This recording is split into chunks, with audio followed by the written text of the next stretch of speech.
सोने के सिंहासन राजा दशरथ मचिया कौशल्या रानी मचिया कौशल्या रानी हो।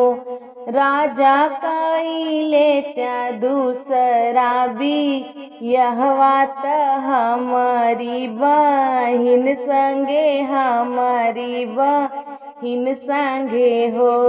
राजा कइले त्या दूसरा भी यहवात हमारी बहिन संगे हमारी बहिन संगे हो। दूसरा बियहवा कइके लौटे त नवै मास बीत गए त नवै मास बीत गए हो। राजा होई गई नगरिया में शोर दुनऊ रानी बाझिनी दुनऊ रानी बाझिने हो। राजा होई गई नगरिया में शोर दुनऊ रानी बाझिन हो। सोने के सिंहासन राजा दशरथ मचिया कौशल्या रानी मचिया कौशल्या रानी हो।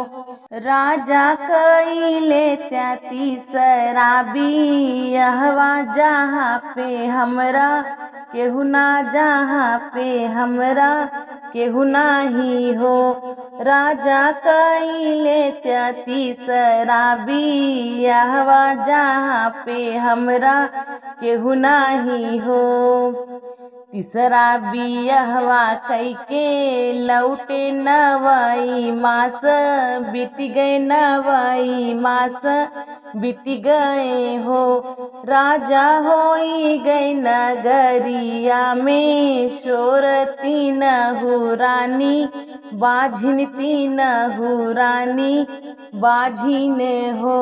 राजा होई गई नगरिया में शोर तीनहु रानी बाझिन हो। दौड़ौन नाग्र के नौआ हालिया बेगे आवऊ हालिया बेगे आवऊ हो।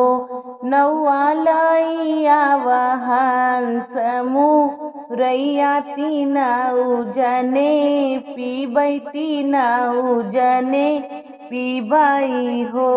नौआ लई आवऊ हंस मुरैया तीनऊ जने पीबै तीनऊ जने पीबै हो।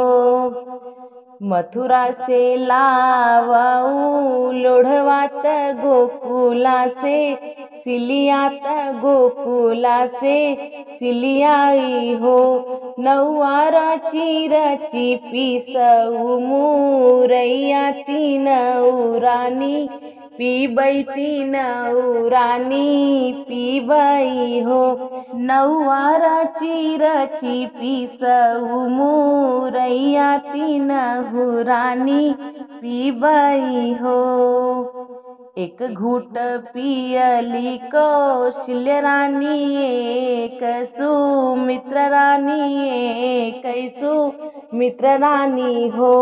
सखिया दुई घूट पियली कैकेयी रानी तीनहु रानी गर्भई तीनहु रानी गर्भई हो। सखिया दुई घूट पियली कैकेयी तीनहु रानी गर्भई तीनहु रानी गर्भई हो।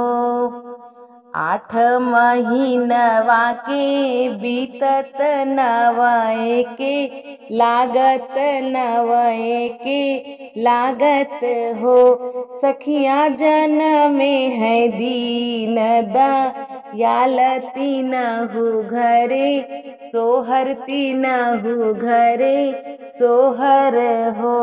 सखिया जनमे है दीन दयाल तीनहु घरे सोहर तीनहु घरे सोहर हो।